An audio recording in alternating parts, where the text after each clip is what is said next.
I'm giving you all those practical tips so you can move away. So now focus should not be like, oh, I cannot focus. You can focus, you just gotta implement some of these practical tips. All right, next one. Organize your office, your room, okay? Your house. You know, again, if you want to feel disorganized and throw your focus out of bands, organize. Now this person's house, by this, not my house, not my room, just for the record.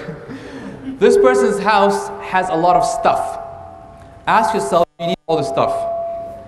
There's now a whole movement called minimalistic movement. Before you buy new furniture, before you buy a even new book, ask yourself, do I even need this?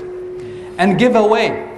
One of my relatives, she gives away like literally a third of her clothes every year. Sometimes almost brand new. She gives them away for charity, brand new. She goes like, if I didn't wear it for 6 months, here it is for charity. Even if she's bought it brand new.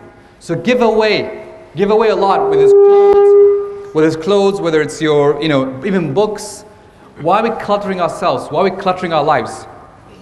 Again, all this clutter needs maintenance, needs cleaning, needs fixing, it's distraction. You can minimize a lot of things just saying, do we really need this? I mean, I went to one of the houses of a well-known sheikh, basically. If you went to his house, you think, where's the furniture? I mean, you think, again, nice house, big house. Not saying it's like an old cave. No, nice house, but simple. You can get a mattress. What else? The kids can play, can run around. He's happy. He's like, no, just, you don't have to get, 60 gadgets. Oh my God, how many of you have still like those DVD players? Right? Or those VHS even, right? So a lot of things that are in our house, in the room, which are like, we don't need this anymore. It's time to get rid of them and help your mind focus. Your home as well, okay? Slight difference. A little bit. Again, helps you to focus. And sometimes there's, oh God, my wife told me this, I forgot about it. She said there's this Japanese thing going on right now, which is a craze about in the United States, where you basically, to get your house always in order. I can't remember the name of the book. If I find it, I'll tweet about it or something. But basically the idea is that it's a system in place where your house is always in order, no matter what happens. It's like, I can't remember exactly, but I need to find that out, because this will help. So look up just organizing your home, put Japanese style, and you'll find something. Salam alaikum. Mine is how to get rid of the inner distraction. You're talking about writing it down, or talking to somebody. Now, but I found the problem we have, the challenges we have is some of us have problem. We have our inner problem. Yeah. And we want to talk to somebody, but who is there to talk to? How do you know the right person to talk to? Good, very good question. So you want to someone who's been through the same experience, ideally. So that, and ideally with the positive results, right? So let's say someone who has the same situation as you, who maybe understood what you went through and can help you, mentor you through that. That's why I said mentors, scholars, or coach. Because these three are actually trained. They understand, they've seen so many case studies. They've dealt with so many people that, okay, yes, I've heard this before, and this is how someone did it. Maybe it's an idea for you. It might not always work, but it's something at least you can experience. So again, so it's not about, yes, you're right, everyone's got problems. I've got a problem, everyone's got a problem. Everyone's got a problem in their lives. But each person is different at different places in their lives. Some people have passed that stage where you're still starting, and you need to say, okay, how can I get there? How can I do what you're doing, basically? Okay. So if you are going through an emotional charged situation that's kind of distracting you, right? You have whether for a fight, or you're going through some feelings of jealousy or envy or hatred, or for some reason you're upset internally and you're not focused. You can't focus at work, you can't focus on your family, something's bothering you. Then the question is, you need to write it down, kind of put it out there on paper and say, okay, but don't write it down like I'm feeling this, I'm feeling that, which is one way. The most effective way it's been found is to write in the third person, or writing objectively, meaning saying that don't write it from your perspective. Write it from the perspective of a third party, a neutral third party. Imagine a judge. Let's say you had a fight with your husband, or fight with your children. And then you speak, and then you're writing in the language of the judge who came between you.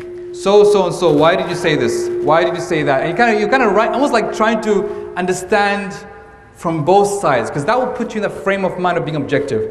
If you write from your own perspective, it doesn't put you in that situation. Another does anyone get involved in counseling? Like marriage counseling or children counseling, stuff like that. Okay, here's a really cool tip. If you ever see two people fighting, bring a chair, let the other person go out, bring the person sitting, and say, okay, this is the person who you want to say what you want to say. Let them say what they said, okay? And then turn the chair, bring them over. Now you are the other person. Say to yourself, basically, what you want to say, right? And then they realize, oh, it's from that whole perspective change. It's like, oh, let's say husband had a fight with his wife for some reason. Husband is as if he's talking to his wife who's not there, she's outside, but it's, he's talking to her. And then says, okay, now you are the wife, and talk to your husband. And it's like, suddenly the perspectives change. So that's a very powerful way to help solve sometimes some issues as well. Okay, let's move on because we're running out of time. Allahumma salli ala Muhammad. Okay. So we sort of decluttering your desk. We said declutter your office, declutter your home. Then it's going to declutter your life. In your life right now, you have a lot going on. On a piece of paper, don't do this now, just take it the whole evening. Write down all the projects and tasks that's on your mind. It's called a brain dump.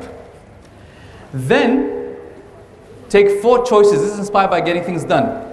Either you delete some things, either you delegate some things, either you defer some things, either you do them.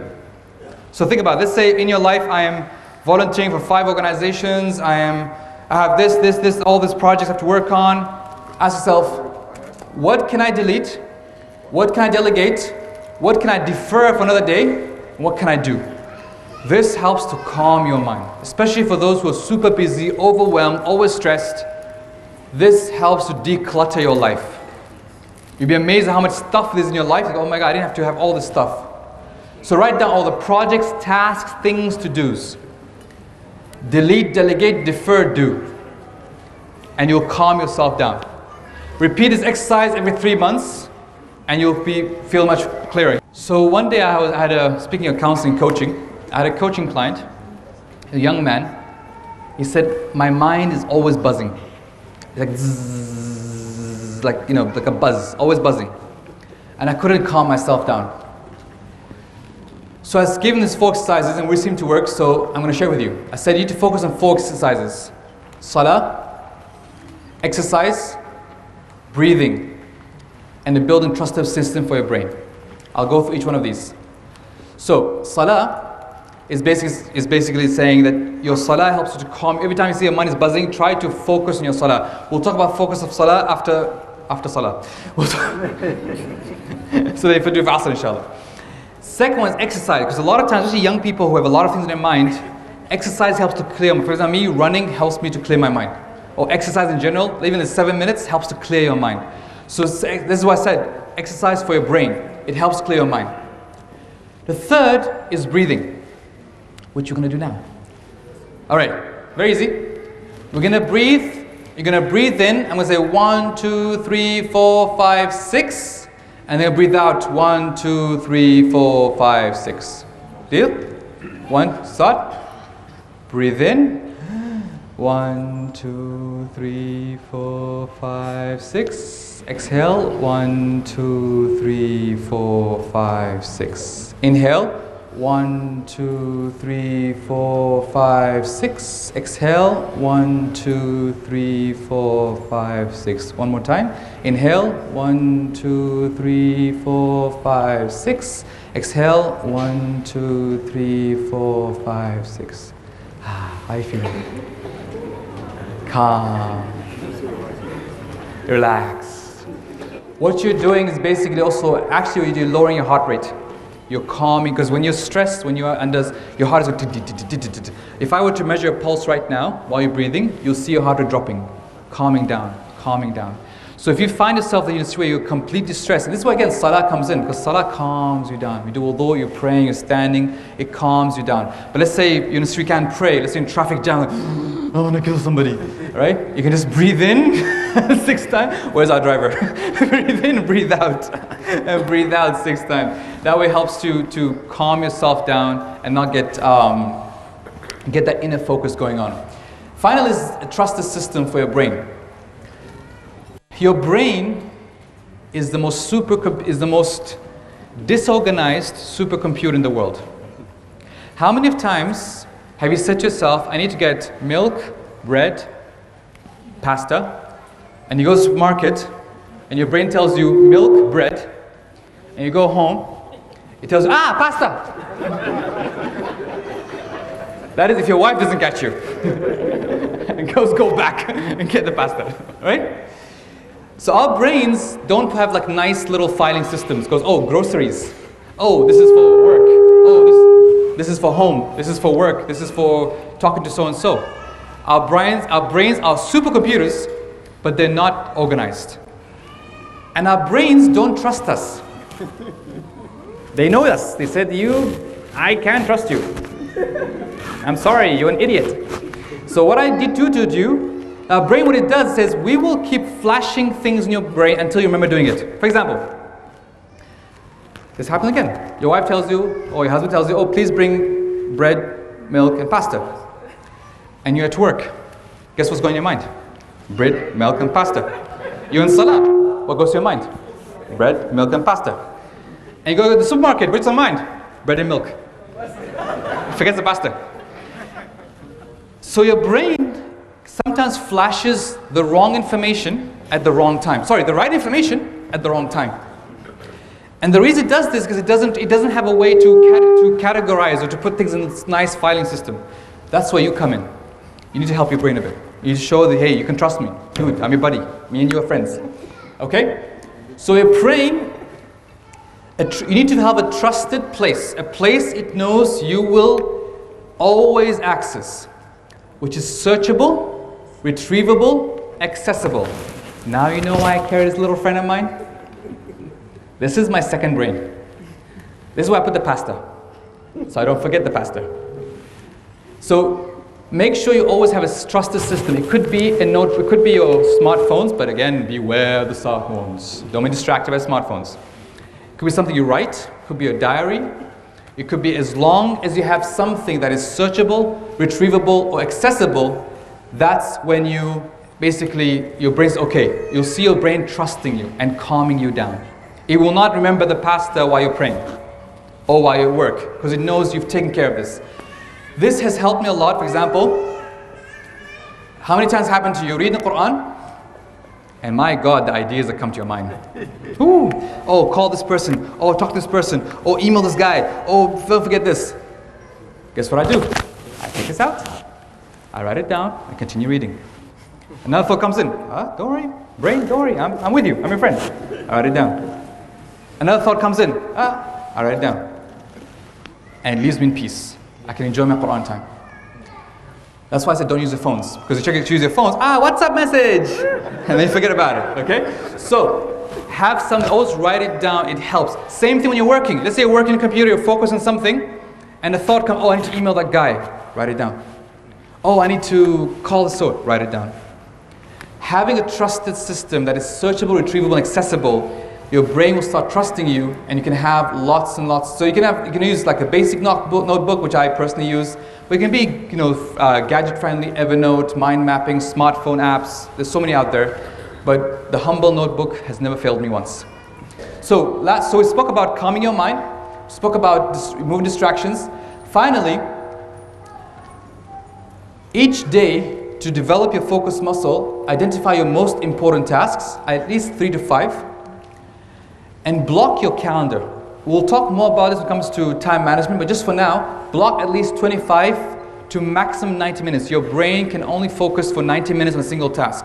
When I ask that question, how many minutes can you focus on a single task? 90 minutes is the maximum on a single task without getting distracted. So block some time for focused work. When you're disconnected, when you have no notifications, when your desktop is clean, when your desk is clean, when your mind is clear from clutter, and then work on what you need to focus on. Whether it's work, whether it's studying, whether it's issues you have to plan, that's the time. This is just focus sessions. Have at least 3 focus sessions in each day, and you'll be super, super productive. If you can get those 3 90 minutes focus sessions, it's amazing. And we'll talk more about procrastination later. So that was We'll talk about this later. And yes, so we spoke so far about removing distractions, calming your mind, and scheduling and executing focus sessions. And inshallah, after the break, we'll talk about how does Islam boost our inner focus, inshallah ta'ala. Alhamdulillah, thank you very much. I just want to touch briefly on how does Islam boost our inner focus. Cameraman is on? Awesome, thanks. Okay, so I'll talk about three concepts or three rituals we have in Islam and the impact they have on our focus. The first one is salah. Allah subhanahu wa ta'ala says in the Quran, قَدْ أَفْلَحَ الْمُؤْمِنُونَ الَّذِينَ هُمْ فِي صَلَاتِهِمْ خَاشِعُونَ. That believers are indeed successful. Allah says, قَدْ أَفْلَحَ الْمُؤْمِنُونَ. The believers are successful. Who? What's the first quality mentioned? Those who are in their salah, khashi'un. Khashi'un here, they tried to put like a lot of explanation in English, it's so hard to capture it, is completely drawn and focused in salah. Completely drawn and focused in salah. There are two parts for this. One is what we know as tama'nina. Tama'nina means you stand and you know that you're standing. And you bow, you know that you're bowing. And you prostrate, you know that you're prostrating. That's one level of focus. You at least know where you are in salah. The second level of focus is when you're completely consumed by salah. The famous stories, I'm sure you've heard many of these, where a person will be praying in a masjid. A fire will start in the masjid. And this person has no idea. And he's completely consumed. People are running around, rushing, trying to put off the fire. And he'll be like, and these guys are sitting there praying.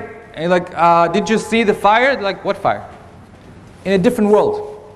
Or the story of the man who had to cut off his leg because he had a disease in his leg. He had to cut it off. At those days, there's no nice anesthesia, or he can be knocked out medically. So they said, shall we give you alcohol? So your mind goes, you don't feel it. He said, nope. What should we do? He said, let me pray. When I'm in my sujood, take my leg and cut it. He said, okay. So imagine this, just imagine this. You're praying. The guy's in sujood. They pull his leg. They bring a saw. And they try, it's not like one slice, it's like chopping it, proper saw, through the thickest bone in your body, which is the bone of the thigh. Okay? Chopping it, blood gushing out. Bringing hot boiling oil to stop the blood gushing out. And the man faints, of course, at that point. But at the whole process, he was in sujood completely focused. Now, normally when I tell these stories, people get depressed. They're like, man, we'll never get there. I'm here to give you some practical tips. Maybe we'll not get exactly, hopefully none of you have to cut off your legs while praying, but maybe something close. Some practical tips, we need to work towards it. We shouldn't give up. So, let me go quick to how to improve your focus. Number one, the fan example. I learned this from, I was listening to radio and I heard this one before. You know how the fan, when you turn it off, it doesn't stop immediately. It takes time to slow down. So the person said that's exactly the same thing with your mind. When the adhan goes off, stop the fan. That's buzzing your head. Get up. Go make wudu. The fan is slowing down. Go towards the masjid. The fan is slowing down. Read Tahiyyat al-Masjid. The fan is slowing down. Sit down, read some Quran. The fan is slowing down. By the time you stand for salah, the fan has stopped. But if we do what we do, we're working, Allahu Akbar. That sudden instant change, you can't do it because your mind is working, buzzing. So that's why we have this period from adhan to iqamah, is for us to disconnect from this world and connect to the hereafter. It's a process. Allah wants you to disconnect. That's why we have this two. Why Allah, isn't it by Allah's wisdom, He gave us this adhan and iqamah as a way for us to disconnect from what you're doing, have a period of time where you're kind of slowing your mind down and focusing and focusing your initial salah, and then salah comes up, that's stand up and pray. So remember the fan example. Whenever you feel like 5 more minutes, I need to do something, I need to work on something, stop at adhan. There is a hadith from Prophet says, لا بارك الله في عمل بعد الأذان. There is no barakah in a deed done after adhan. When the adhan goes off, you drop it. That should be a cue. Drop. That's it. Time for salah. If you stop at adhan, you'll find yourself completely able to focus much better than if you're keeping up to the last minute of iqamah or something that you know the prayer is starting, but I'll just rush in the last minute. Even for sisters, if you pray at home alone, if you know that I'm going to stop when I hear the adhan, or stop if you know the time for salah, give yourself some time, then you pray. Instead of, for example, I'm cooking, I'm taking up, Allahu Akbar, not like the cartoon. Alright? That cartoon is exaggerated. You need time to slow down. If you're able to go to the masjid, go to the masjid. It helps you to bring you focus in salah. Recite new surahs. Not the same Qul Wallahu Ahad, Qul Wallahu Ahad, Qul Wallahu Ahad every single salah.